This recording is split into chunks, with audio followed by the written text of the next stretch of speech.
Uy, hala ka.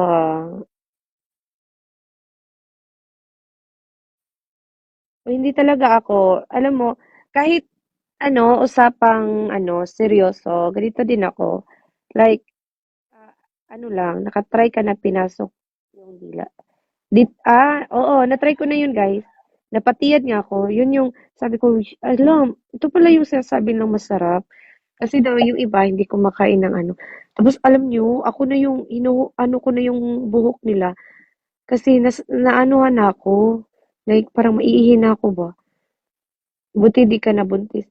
Kaya nga, alam mo, Armando, plano kong magpa-check up next month, magpa-general check up. Kasi pangarap kong maging ina. Gusto kong mabuntis, like, gusto kong magkaanak. Kahit isa man lang. Kasi I'm 31 years old na, guys. So, I do the math. Kung magkakaanak ako ngayon, 31 ako, for example. Kasi, ngayong August pa lang ako mag-31. If I do the math, pag 10 years old yung anak ko, 40 na ako. 'Di ba?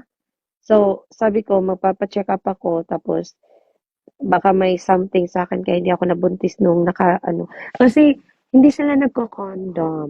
Oo, ayokong nagko-condom yung partner ko. Oo. At lahat ay putok talaga. Oo, pinuputok talaga nila sa loob. Anak ka na kita. Uy, poor guys. Gusto mo, sweetie? Let me try. Char. Yes, hindi mo randam. Pero magpapaano muna ako. Harley, shower. Yo ti amo. Hi. Hindi kita mabigyan ng magandang buhay, pero magandang lahi meron ako. Uy, talaga Casper. Hi, shower. Ilan na naging BF mo, be? Dalawa lang, guys, kasi nag-start akong mag-boyfriend-boyfriend sa edad na 25. Kasi masyadong mahigpit yung papa ko kasi ako yung bunso. Tapos gusto niya makapagtapos ako ng pag-aaral. Ang rules niya kasi sa bahay, pag once nalaman niya na may boyfriend ako, as in, tigil lahat, tigil yung suporta, pag-aaral, ganun.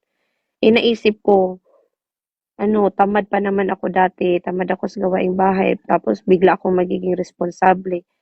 Oo, yun. Naisip ko, kaya po, talaga ako, may nanliligaw sa akin, like, may officer sa ROTC, na nung college na ako, hindi ko talaga kahit crush, halos lahat ng babae doon crush siya.